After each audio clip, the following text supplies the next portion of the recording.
Well, hello, Young and the Restless Daily Recap fans. Today's daily recap is for Friday, November the 18th, 2022. Friday, November 18th, 2022.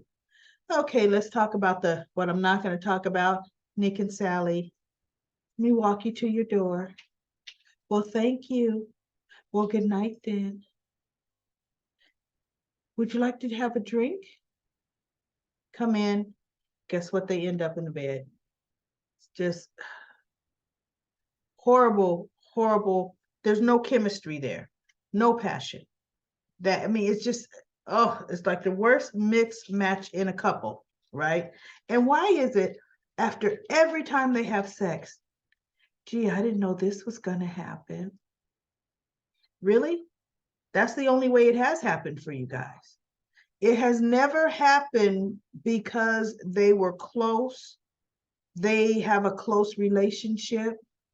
They had been cuddling, holding hands. They have been in any type of romantic setting, any type of personal setting where they've gotten closer. Never. It's always been, oh, you know what? Can I use your bathroom in your room?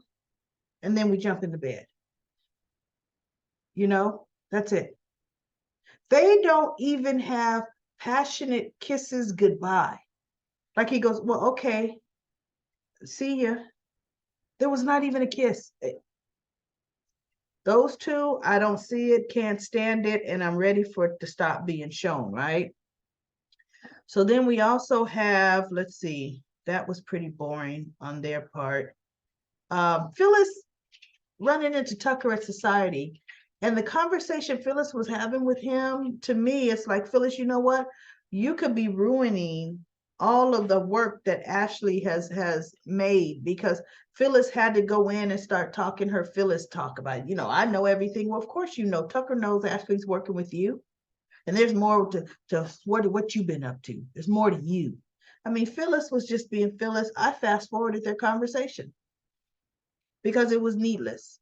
100% needless, right? The only good part or the good stuff that I was happy to get to, I wanted to see how they were going to tell Connor what happened. And they did it very, very well, in my opinion. That little boy is a smart little boy. He is mature for his age, but look at his parents. He's had to be. Just last year he was sent away to boarding school, so he's all by himself. So, yeah. And so she's trying to explain, about her mental illness. She did let him know it's a mental sickness that you need help, with doctors and trained professionals, to help get you through this. And he just once they reassured him that this was not brought on by him, because initially he's like, I'm so sorry. She goes, no, no, no. And Adam says, Connor, it's important for you to know you did not cause this. You're not the cause of this whatsoever. And so Adam and Chelsea, they did a good job together with Connor. And she was talking about her depression and how, the sadness just overtook her. And he says, um, did you try to unlive yourself? And she's like, wait, huh? Unlive? What does unlive mean? He goes, well, on the internet, you can't say certain words. So you have to use another word instead of it. So unlive is a word that is used, when you don't want to live. And so she goes, well, I'm not happy that you know about this on websites, that you've been on sites that use these substitute words, and I'm thinking, yeah, who? Look, when you have the housekeeper and the staff at the ranch raising your child, they don't care what that child is surfing on the internet at all. They're not, you don't even know what type of supervision they really get at boarding school. So yeah, he knows about suicide is really what, you can't say on the internet or on, a lot of the sites, you know. So she did say, yes, I felt that I just wanted the pain to go away, and I felt it would just be better if I just was not here anymore. But, I lost sight of the best thing, the best person I have to live for, and that's you. So I was really, really happy with that. I said, okay, that was feel good. They did a good sensitive job tackling that topic, in my opinion. And then we have Abby, because she had text, Mom, I need you. So Abby comes rushing over to the house, and oh, Chance doesn't want to be with me anymore. He doesn't want our marriage anymore. And Ashley went to. He doesn't think we work together. She immediately went to. Did he cheat? Did he have some kind of provocation for this? Did he cheat? No, he didn't cheat. And then Abby says, I cheated. And Ashley looks at her. Oh, honey, look, falling into bed with someone else, it happens, right? We all make that mistake from time to time. Don't beat yourself up about it, I mean, it just happens sometimes. She didn't say it that way, but she definitely made Abby feel better about it. Oh, honey. Oh, but Mom, it wasn't planned. It just happened. It just happened. And so Ashley says, sometimes it does just happen. Okay, Mom. But had it turned out to have been Chance, how could he? How could he? How are you going to ever be able to trust him again? Right? That's how that would have been. So then she tells her, oh my goodness, was this some kind of one night thing? Did you met up with somebody and, it was Devon. Ooh, yikes. That's going to be tough, honey. Devon. And so she goes, you do know you and Devon's relationship, it's going to have to change from here on out. You're going to have to put some distance. What? I'm losing Chance? And why should I have to lose Devon too? See, Abby. That's Abby. Hey, sometimes it just happens. I should still be able to keep the same person that I've leaned on and I'm going to continue to lean on. Okay. And it could just happen again in a few weeks. It could just happen. But should I have to give up Devon too? And she goes, if Chance decides he's going to forgive you, honey, oh yeah, you and Devon can nowhere near be as close as you have been. And I'm thinking, see, that should have been common sense. Abby's in her 30s. She should have known that. And if the tables were turned and it was a woman that Chance had an affair with, she would not allow that relationship to them still be friends and still lean on each other. Come on, Abby. But because it's you, you feel it's okay, right? So while Ashley's talking to Abby, Diane burst into Jack's office. Well, finally, you haven't answered any of my texts or my phone calls. And he's like, that's because I'm working, Diane. And I don't have time. I don't want to be here late tonight. Well, I need to tell you something. I need to talk to you. He goes, it's always a crisis with you. I'm telling you, I don't have time. Well, you're going to make time, Jack, because you need to hear what I have to say. Oh. And guess what? He looks up like, well, what? And then she goes into Jeremy Stark and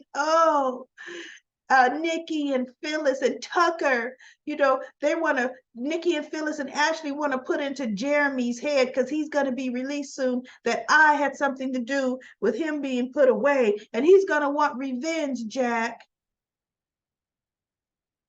And so he looks. And so she goes, I got to tell you something else too. Or I think she told him that yesterday. What she says, I need to tell you another piece of information.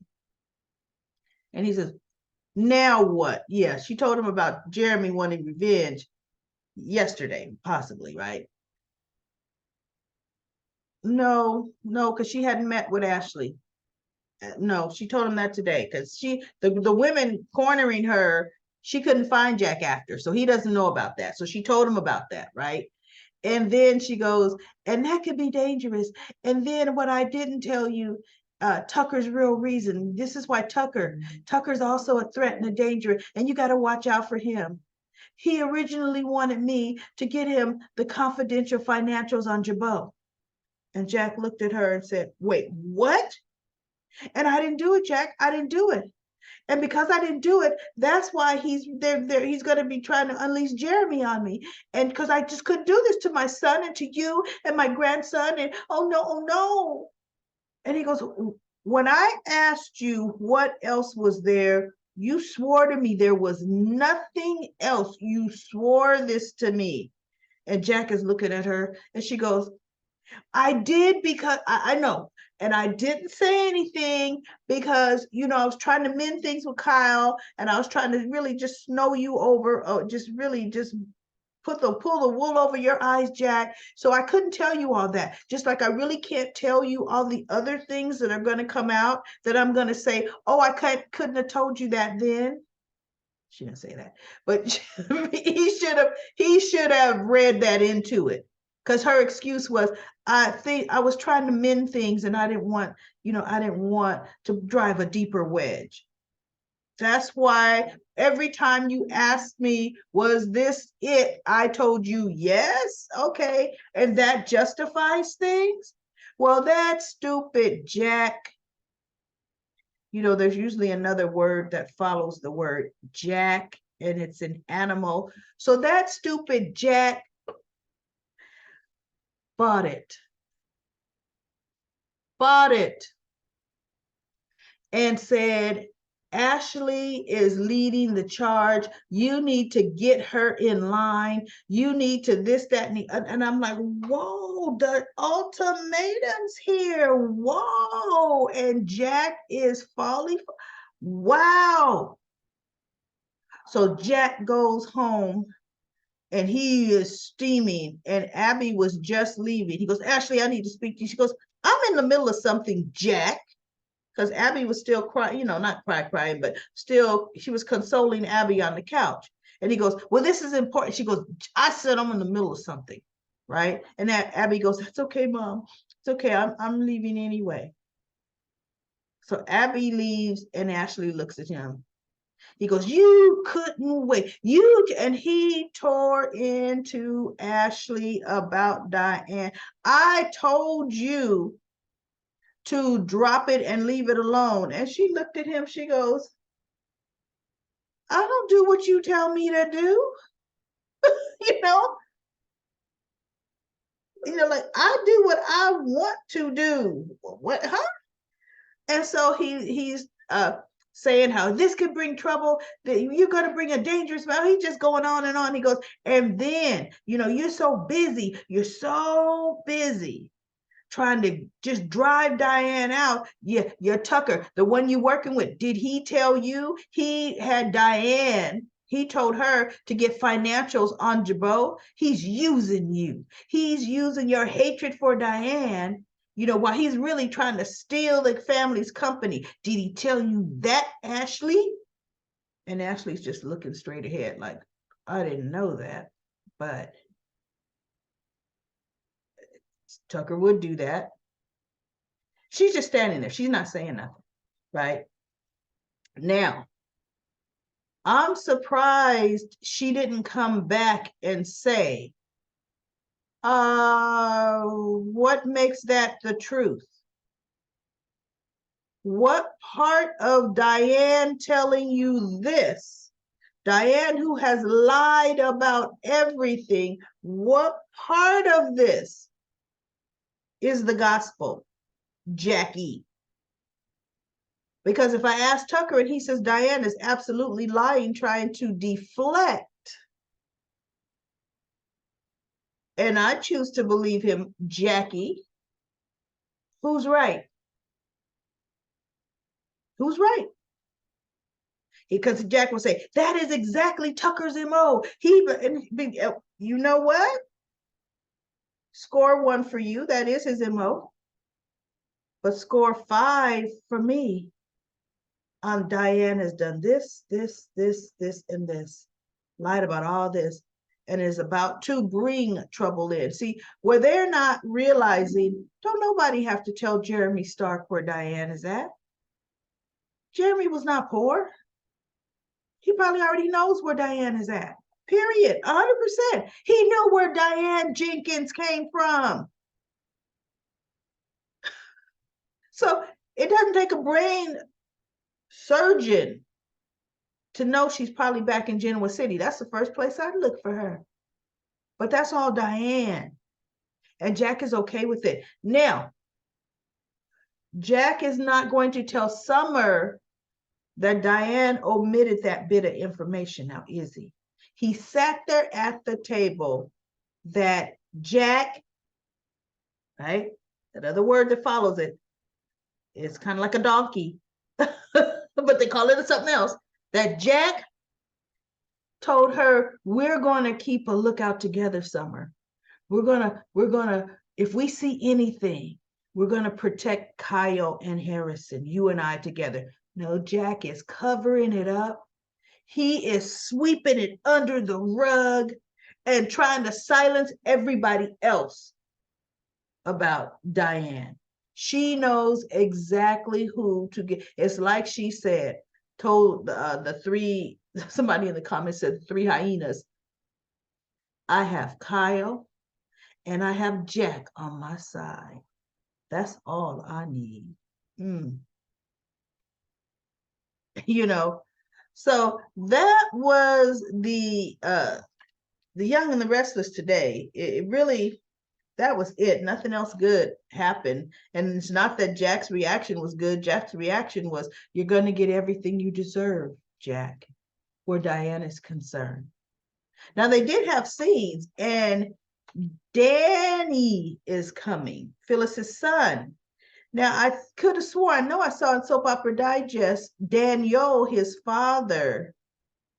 No, Daniel is Phyllis's son. Well, he's named after his father, but I think they called him Daniel, and the father was Danny Romalotti. Yeah.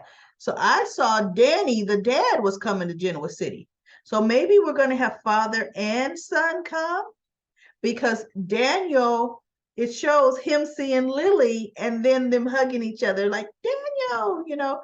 So can anybody tell me who was Lily's first husband? Kind of gave it away, right?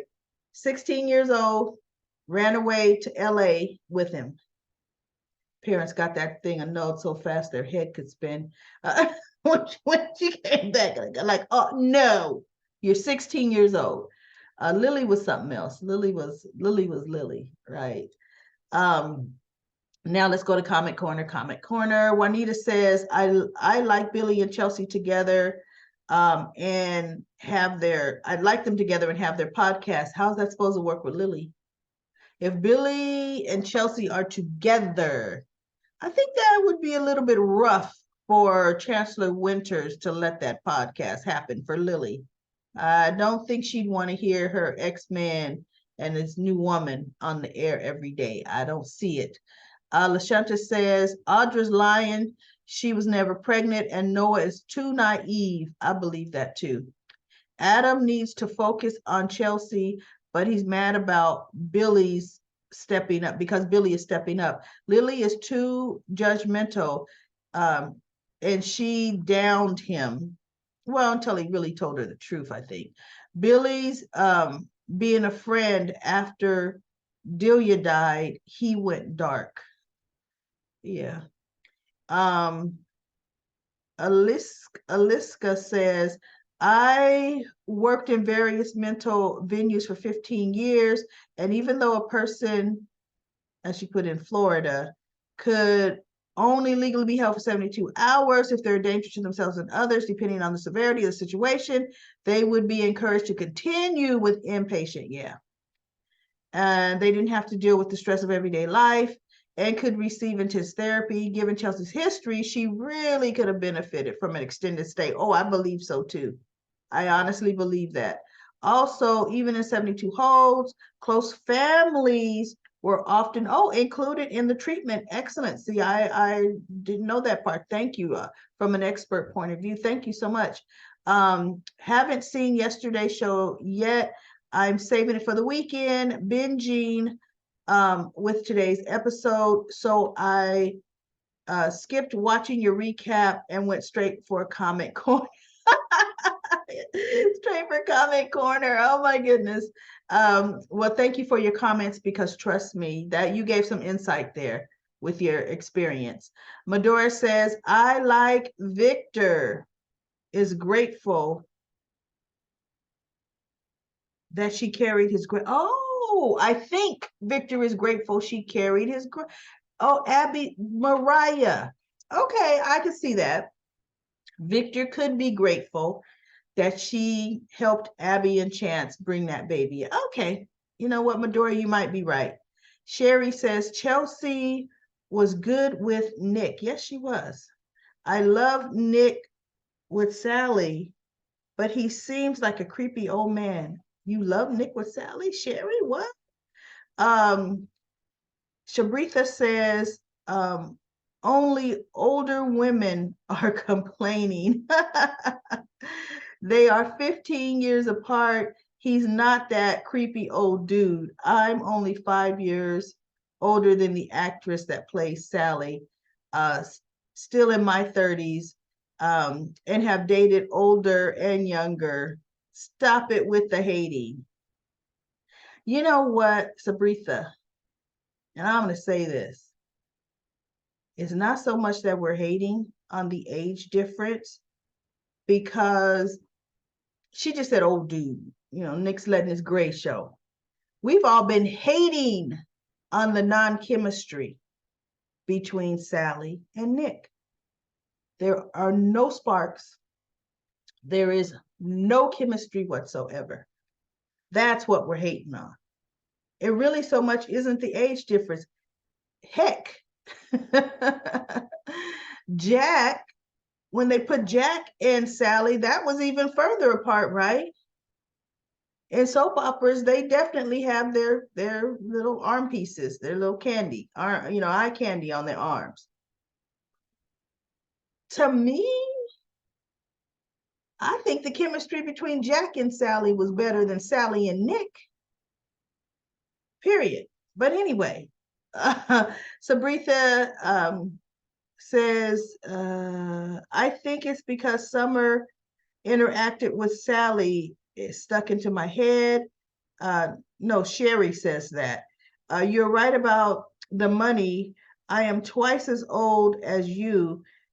I, however, am not hating, just commenting. Yeah, we're not hating. Well, no, I'm not. I can't say everybody, because there might be somebody say, no, I hate that age difference. Period. He's old enough to be her father, and he is. When you look at it, Noah is probably Sally's age. Yep. Anyway, and then Elska says, Nick seems boring, and it really stands out when he's with Sally. Yes, that's all we're saying. Sally needs mischief. I mean, because from those of us that know Sally's character, even from The Bold and the Beautiful, Sally Spectra needs excitement, spark, and some dirt. She needs that. That's why when she and Adam together, they reveled on, whoa, what can we do next? How can we stir up the pot? How can we deceive this person and trick them and put them back with that person? How can we expose this without people knowing it's really us doing this dirt? That's Sally Spectra. That is not 100% not Nick Newman. It's just not. Nick is that straight, narrow. Phyllis was spicy enough for him, and then half the time he's judging her for Phyllis being Phyllis. Chelsea was probably the only one he didn't judge. When after Adam died, he was comforting her because Nick has to be a knight in shining armor, right?